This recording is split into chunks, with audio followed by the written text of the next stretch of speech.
G'day and welcome to Wellywood Wargaming. My name is Damon and in this video I'll be looking at... It's a special day. It's a really special day. I'm too excited to even do this video normally, so I'm just gonna show you what I've got here. I'm so excited about this. The little boy in me.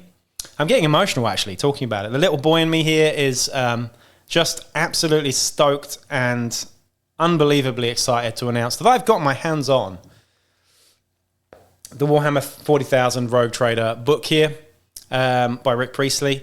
This was released back in the 80s and 1987 to be precise, and I had this book when I was a kid. I whittled away many nights, late into the night, reading this book when I should have been getting up for school in the morning.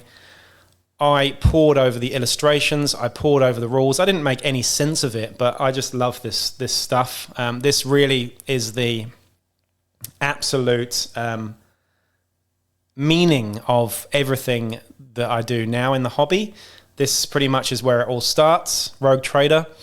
So we're going to take a little look at the book today, a nostalgic, emotional look at the book that really kicked it off for me. I have to say, of course, there's issues of White Dwarf that I poured over, as well as the Realm of Chaos books too. Hopefully I can get my hands on those as well. But my mum, she unfortunately got rid of all of my stuff. She pretty much gave away all of my hobby stuff, my White Dwarf magazines, my toys, my Star Wars toys, everything. She sold it all without me even knowing. When I left home and when I came back to try and get them, they'd all gone. So that hurts talking about it, to be honest. But yeah, my mum just didn't think about the value of these things. So I haven't picked up or looked at this book since then. So it's been a very long time since I actually managed to pore over these pages. So we're going to take a quick look at it, a quick sort of walk down memory lane with me, a nostalgia trip of sorts. If you've never seen this book, then just a quick one. Games Workshop have reprinted this book. This is a reprint. I was notified via the Warhammer community middle of last year or beginning of last year that they were going to be doing a limited run of made-to-order Rogue Trader books. And I didn't want to go on eBay and spend $400 or $500 on a copy of this that was all sort of like, bashed up the sides and stuff. I wanted to get a nice new one, and I have. And it took a year to get here. I think it was a year. It was made to order, and it's now arrived. And I am, incredibly stoked. I'm going to be reading this for many nights in the future to get myself up to scratch with where I was as a kid. This is going to inspire lots of dreams and some cool nostalgia tripping. Anyway, I'm rambling far too much, so let's just go and have a look at the actual book in question, what's inside there, what you might find if you get your hands on a copy of Rogue Trader. All right then, shall we do this? I have not been this excited since I was a little kid, and I haven't had a look at this book since I was a little kid either, so this is literally the first time I've actually looked inside this book since I used to pore over it late into the night as a young boy back in the 80s. So yeah, obviously I'm getting on a bit now, and these things really excite me. I mean, let's start off with the artwork. Look at that artwork. We've got the Crimson Fists defending against a horde of orcs. This is probably the most iconic, if not one of the most iconic Warhammer 40,000 images ever. It is just fantastic.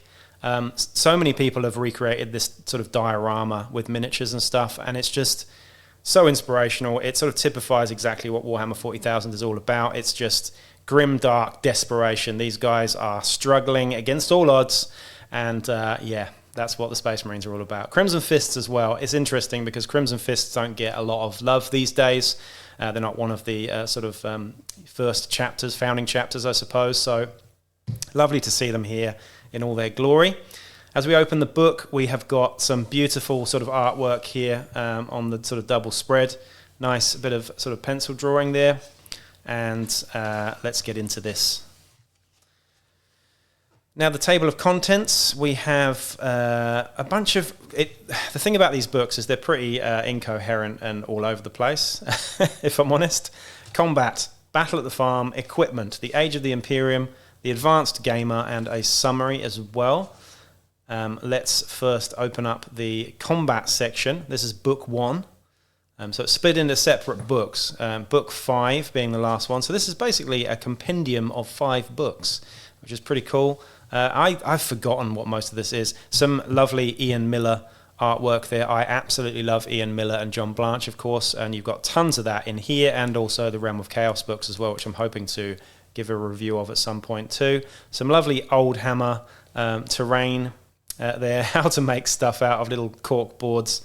Terrain back then, scenery back then was certainly a hell of a lot less exciting than it is now. Pretty minimal.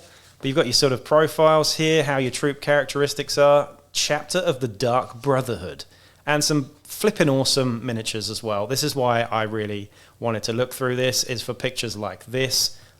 Just awesome little spread of some slan, some space slan there as well, some old school dreadnoughts, and of course a Zote. Who doesn't love Zotes?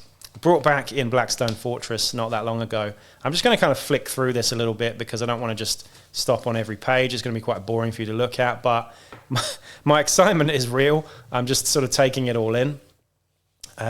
Very, very complex. Rogue Trader, Warhammer back in the day in general has got less and less complex and more sort of stripped back and simplified over the years because, quite frankly, it was all a bit much back then. Eldar used to look like this, by the way, so you can still see the sort of the cone head sort of beginnings there. Definitely don't look too much like that nowadays, but yeah. Moving Pursuers. I remember so much of this across White Dwarf magazines as well. A lot of this stuff was sort of like in little bite-sized chunks in White Dwarf magazine back in the day. I almost feel like this is a sort of compilation of everything from those White Dwarf articles right in the very beginning. We're still in the first book here, though. Let's go through and have a look and see if we can find more lovely pictures. Some orcs.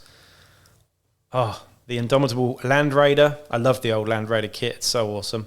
I remember those very well. One of the only plastic kits you could actually get. The Rhino, this, and the sort of Space Marines. There weren't many plastic kits back then. Old Imperial Guard Land Speeders. Pretty cool. I'm just flicking through this. Oh, look at that. Lovely piece of artwork there. I'm not sure who the artist is there. It's actually not credited on this one, which is weird. It's interesting to see which Space Marine chapters get the most love back here, because it's not the same as nowadays. Obviously, you've got some slightly different lineups. We've still got the White Scars, the Ultramarines, the Space Wolves. However, here we've got the Silver Skulls, the Rainbow Warriors, the Flesh Tearers, the Flesh Eaters, two different chapters there. Crimson Fists were obviously highlighted a lot back in the day. Blood Drinkers, Blood Angels. So those are some of your old school chapters there. The ones that were popular back in the day aren't necessarily the ones that are popular now. So no Salamanders, no Alpha Legion or anything like that. Some John Blanche artwork in there too. Lots and lots and lots of stats and tables and numbers. To be honest, I'm going to look forward to sort of perusing all of these stats. Look at all this stuff. Cathelian Cudbear. What the hell is a Cathelian Cudbear? I'm going to find out later. We've got Pharaoh Beasts, Gene Stealers, early Gene Stealer stuff in here. The stats, pretty good back then as well. Fantastic. Just fantastic stuff. Terror Squirrel, Rippy Fish. I love it all. Awesome. In the back here, we've got book 4. This is the Advanced Gamer. So this is the stuff where we're looking at starting campaigns and whatnot. D100 tables and stuff. D100 tables, that's a thing, isn't it? That was definitely a thing back then. Especially, I remember rolling for sort of mutations and stuff in Realm of Chaos. And, you wanted a claw, but you always end up with eye stalks or something. That's pretty much, some bit of modelling as well, which is really cool. These books actually contain some how to do some modelling, Blue Peter style. Very, very cool. I love this as well. Look at this. Jervis Johnson down there. We've got some of the old guard crew here. Some of them that aren't around anymore, sadly. But yeah, all of the Games Workshop crew back then in their illustrated form. Very cool. I'm not sure who this is with the chainsaw, but very cool indeed. We've got some templates in the back here. Radius effect templates. Let's have a look. This is cool. Heavy weapons, basic weapons, close combat weapons, and grenades and missiles. Like a quick reference guide, I suppose. Radius effect templates. We've got, this is all quick reference. Space Marines, Orcs, Marines, brief.